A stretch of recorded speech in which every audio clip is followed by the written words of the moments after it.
Parece que eu estou ao vivo, mas ninguém entrou ainda. Vamos aguardar.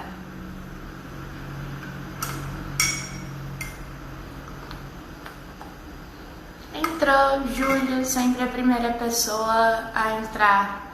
E Alan também, seguidores assíduos deste quadro nosso, que foi nomeado na última semana de Café com Camila, havendo a possibilidade de receber um novo nome à medida que avancem aí as semanas. Hoje vou logo avisando para vocês que nós vamos conversar 15 minutinhos mesmo, não vai ser mais do que isso. Na semana passada eu extrapolei o tempo, deu quase 40 minutos de live em respeito à proposta dessa série de ser uma conversa leve e formal pela manhã. Vamos tentar cumprir os 15 minutinhos hoje. Como vocês podem ver, eu repaginei o cenário. Agora temos um quadrinho que vocês não conseguem ler, por óbvio, me dei conta disso agora, porque a câmera vira, né, e fica espelhado, então não dá para ler o que está escrito. Mas está escrito morrer para viver. Não é nada depressivo, não se preocupem, é que eu li recentemente um livro muito bom. Eu gosto muito de quadrinho, não sei vocês, mas eu comprei, trouxe até aqui, deixei até aqui para mostrar para vocês. Day Tripper, de Fábio Moon e Gabriel Bá. E é uma história muito legal, né? Eles são dois quadrinistas brasileiros que têm muita projeção mundial e fala sobre as diversas mortes de um escritor que vai repensando a partir delas a sua própria vida, né? Tipo, são mortes simbólicas. E eu gostei bastante, assim, porque marca e expressa uma ideia de que cada momento duro e cada momento difícil que você passa na sua vida te transforma, né? Deixa marcas em você e permite que, apesar da natureza deles, né? Porque também não dá para relativizar todo o sofrimento e romantizar, mas as experiências que são capazes de produzir lições nos tornam pessoas melhores. Por isso está escrito isso nesse quadrinho aqui. Mas surgiram também frases para os próximos episódios dessa série e a gente vai colocando aqui também. Eu também repensei, fui capaz de fazer uma autocrítica sobre o formato do meu café da manhã. Como vocês podem lembrar, na semana passada eu fiz uma tapioca, ficou muito dura, foi muito difícil de conversar e comer a tapioca ao mesmo tempo, então dessa vez eu optei por biscoitos. Biscoitos que é possível comprar em qualquer lugar, tem no Brasil sim. E a minha caneca do PSOL, porque eu tenho um total de 2 canecas militantes, que é uma do Juntos, que nós fizemos por ocasião da Escola Marx aqui no Rio Grande do Norte, e essa do PSOL que meu amigo Daniel Moraes, presidente estadual do partido, me deu. Ou seja, mandem mimos, mandem canecas militantes para que a gente divulgue aqui na nossa live de segunda-feira. Outra coisa, não sei se eu deixei registrada essa dica também na semana passada, mas vocês coloquem, por favor, canela no café de vocês. Isso muda a vida de uma pessoa. Há tempos que eu descobri que é possível colocar um negocinho assim, ó. Você compra em qualquer supermercado. Qualitá, por favor, me patrocina. E você põe no café quentinho para ir derreter na caneca junto quando você vai tomando. E fica muito saboroso. Comprem, coloquem, vai mudar a vida de vocês, assim como mudou a minha. Ontem foi dia da avó, né? Não sei se vocês já desejaram feliz dia da avó pra vocês, mas se não ainda dá tempo, né? Porque dia da avó não é só um dia, é todo ano. As pessoas maravilhosas, inclusive não matem a avó de vocês, por favor, não saiam de casa nesse momento, a menos que seja necessário, porque saindo vocês podem colocar a vida aí de centenas de milhares de velhinhos e velhinhas em risco. Então, portanto, se vocês amam a vozinha de vocês, o vozinho de vocês, por favor, fiquem em casa nesse momento, nunca é demais lembrar. A minha avó recentemente fez um Instagram, não sei se ela me acompanha, mas se você me acompanha, avó, um beijo, te amo, a gente vai se ver melhor e se abraçar quando tudo isso passar. Gente, queria conversar com vocês, deixa eu vendo o tempo, né, pra não... nossa, já tá em 5 minutos, fico aqui falando baboseira e já entra em 5 minutos de live. Queria conversar com vocês, até anotei aqui no caderninho para não esquecer de nada, porque a ideia dessa nossa live é que a gente possa comentar os principais fatos políticos da semana que passou, a semana anterior, de um jeito mais leve, né, tomando café da manhã. E eu acho que a principal coisa que aconteceu na semana passada foi a votação do Fundeb, que é o Fundo da Educação Básica, destinado à educação básica e que sustenta aí grande parte do orçamento da educação básica pública brasileira.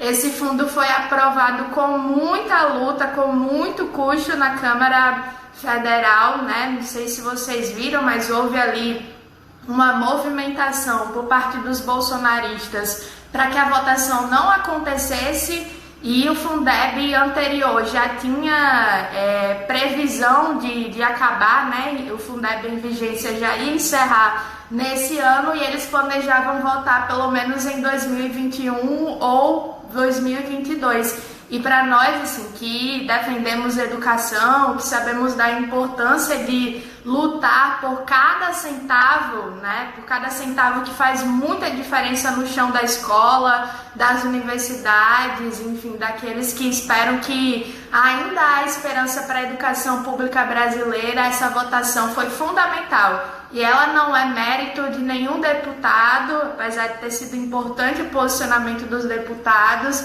e nem do próprio governo, que, como eu falei, não tinha nem o interesse de que fosse aprovado, né? Ela é mérito dos movimentos em defesa da educação, das entidades estudantis, daqueles que dentro da escola, organizados como professores, como funcionários ou como comunidade mesmo que compreende a importância, pautaram a necessidade da votação e pressionaram cada deputado para que fosse aprovado.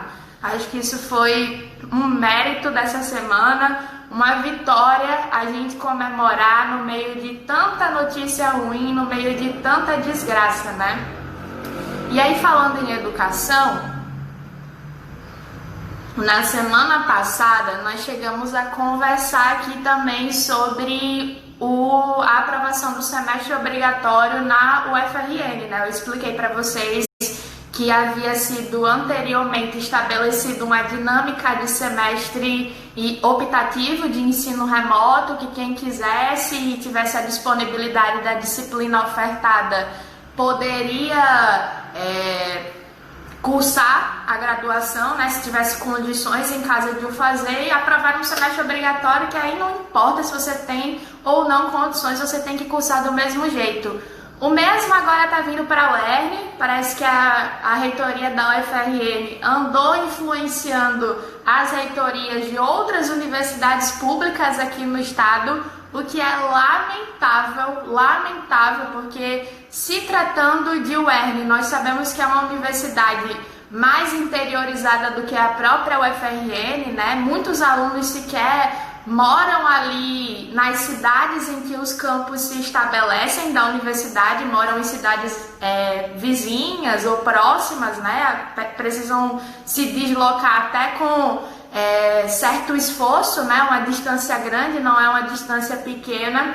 E foi aprovado, na verdade está em curso a aprovação desse semestre obrigatório também, né? Como o pessoal que constrói essa gestão do DCE da UERN também é um pessoal muito combativo, muito aguerrido, estão organizando aí assembleia de curso, assembleia setorial, debatendo com os estudantes, ocupando os conselhos superiores para que não passe a proposta ou que pelo menos passe com algumas concessões, né? Por exemplo, o caso do auxílio que alguns estudantes de baixa renda podem receber e que ajudam, né, a comprar um equipamento que nós sabemos que não vai ser o ideal, não é o de qualidade, né? Um tablet, uma gambiarra ali para dar certo, mas nesse caso a gente acha importante, porque já que vai ser aprovado, que pelo menos venha algum auxílio para os estudantes que mais precisam. Deixa eu ver os comentários aqui de vocês. O Igor falou: saudades, Igor. É inacreditável que um projeto tão importante para a educação não teve ação alguma por parte do MEC em quase 2 anos de governo. Não há o que se surpreender, infelizmente, se tratando de governo Bolsonaro, né? Os caras são demais, assim, tem um projeto para a educação pública que é de liquidar realmente a educação pública no país e fazer da educação um espaço de elite, um espaço da burguesia e não um espaço popular. Oi, Ítalo! Depois eu quero falar com você, amigo. Interesses aí, de trabalho. Vamos lá, seguindo. Nesse sábado aconteceu também um movimento muito importante, que foi o break dos apps. Se você não sabe o que é break dos apps, vou explicar agora para você rapidinho, porque nós estabelecemos uma meta de duração de live e já chegamos aos 12 minutos. Mas o break dos apps é um movimento organizado pelos entregadores de aplicativos, né? Os caras que trabalham aí em empresas como o iFood, o Rappi e outras que foram surgindo aí nesse processo de uberização do trabalho, que, sim, apesar do esforço de se criar uma narrativa, de chamar esses trabalhadores de empreendedores, ou como se eles fossem donos da sua força de trabalho, quer dizer, donos da força de trabalho eles são, mas como se eles fossem donos dos meios de trabalho, cria assim essa ideia de que é um emprego que não tem patrão, né? Que é um emprego muito bom, mas na real é uma turma que está trabalhando, por exemplo, durante a pandemia, numa jornada de trabalho de 12 horas diárias, chega até 12 horas diárias de trabalho, 6 dias por semana, para receber, sabe quanto? Vou contar para vocês, pouco mais de um salário mínimo. Então imaginem vocês que não é o trabalho, o job dos sonhos de ninguém. E esse pessoal se organizou agora durante a pandemia, porque com o isolamento social aumentou a demanda de gente pedindo comida por aplicativo, de gente fazendo compra online, mas diminuiu o custo das entregas que essa turma recebe para fazer cada uma delas, o que não é nada justo, né? Mas, na verdade, uma expressão de como essa nova configuração do mundo de trabalho acaba atuando para prejudicar o trabalhador, né? E não para torná-lo, enfim, impor uma situação mais confortável para ele. Então, em muitos estados aí, nos principais estados... Sandro entrou. Beijo, Pimentel. Mais tarde também a gente conversa. Também tenho tarefa para você. As pessoas vão entrando aqui, eu vou falando que tenho tarefa, né? Daqui a pouco não tem mais ninguém online. Mas é tarefa boa. E aí, em vários estados do país, os principais estados, inclusive, Rio de Janeiro, São Paulo, Minas Gerais, Distrito Federal, aconteceu o segundo break, que é uma espécie de paralisação nacional, que reivindica mais direitos, né? Reivindica, por exemplo, o fim dos bloqueios indevidos, porque esses aplicativos são sacanas. Eles, inclusive, uma das lideranças desse movimento, que é o Galo, né? Não sei se vocês conhecem, mas o cara é muito foda. Eu adoro ele, assim, toda atividade nossa, a gente tá chamando ele para participar, porque ele tem um papo muito reto, né? Ele consegue conversar com as pessoas de uma maneira muito didática. E o Galo, ele estava contando que ele está bloqueado, né, nas empresas de entrega, então, tipo, porque ele está agitando esse movimento em defesa dos trabalhadores, as empresas já trataram de bloquear ele lá, então ele faz só entrega autônoma. Então, fim desses bloqueios indevidos, seguro saúde, seguro de vida, né? Porque eles podem sofrer um acidente a qualquer momento. Se a moto quebra ou se eles se lascam todinhos, assim, não tem nenhuma assistência por parte da empresa, porque não tem uma relação trabalhista regulamentada. E aí eles fizeram esse movimento. Vou comer o meu biscoito também. Afinal, ele não é decorativo e eu também tô com fome. Vocês molham biscoito no café? Eu molho. Não sei se é um costume nacional do país. Aqui no Nordeste, pelo menos, eu sei que as pessoas molham biscoito no café.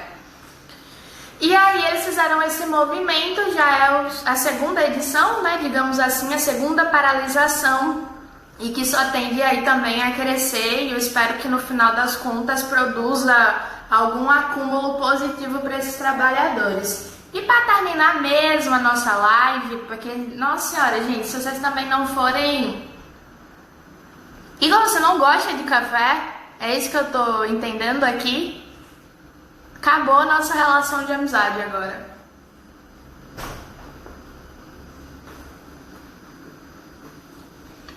Como ter uma relação de amizade com quem não gosta de café? Google pesquisar.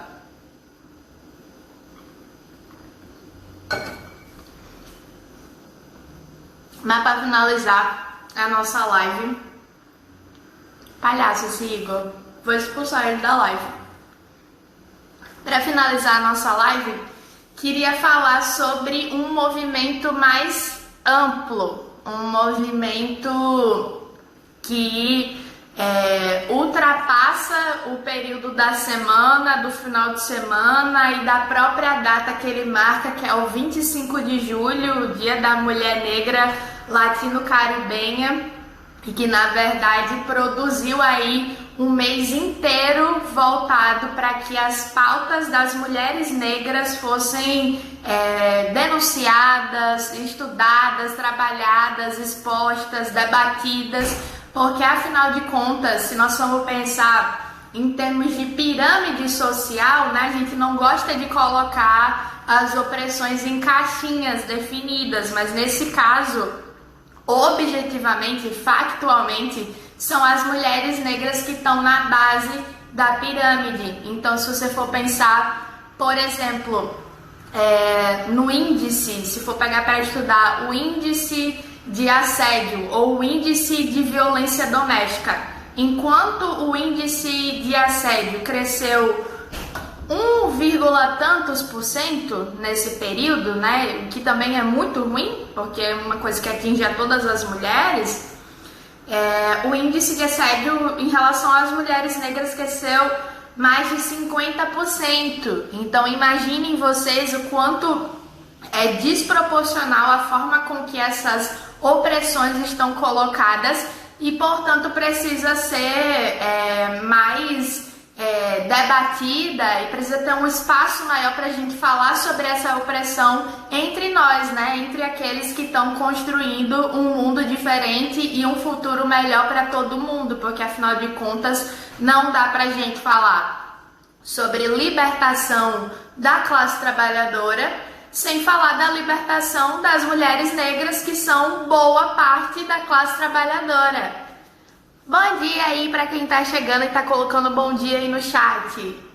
A gente já tá terminando a live, na verdade, mas ela vai ficar salva e vocês podem conferir lá no meu feed, e lá vocês também podem fazer comentários, por exemplo: ai, Camila, gostaria que você falasse sobre tal tema na próxima semana. Camila, tá rolando isso aqui na universidade onde eu estudo, o que é que eu faço? Como é que você pode me ajudar a denunciar, organizar aí um movimento de resistência? Comenta lá vai dar certo, a gente vai conversando, porque só a luta muda a vida, né? Não dá pra gente achar também que toda essa desgraça que a gente comenta diariamente, que a gente tira um tempo do nosso dia pra falar, que a gente assiste na televisão, vai ser assim pra sempre, porque não vai. Muitas coisas, na verdade, a gente conseguiu superar nos organizando enquanto classe.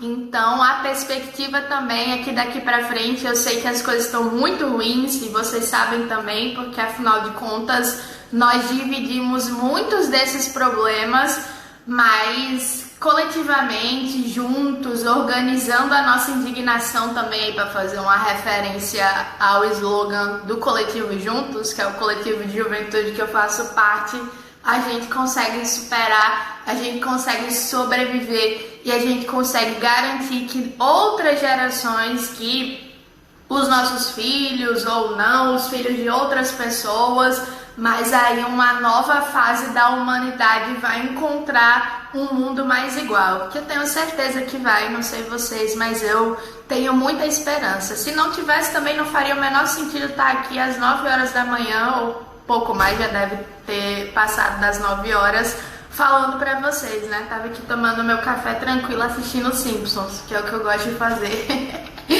Mas é isso, gente. Tenha uma boa semana. A gente vai conversando aí pelo direct, pelos comentários do Instagram, pelo story, por outras redes sociais. Qualquer coisa me liga também. Acho que o meu telefone é público, tá aí na descrição do Instagram. Se não no Instagram, no Facebook. Mas me liga e a gente vai conversando.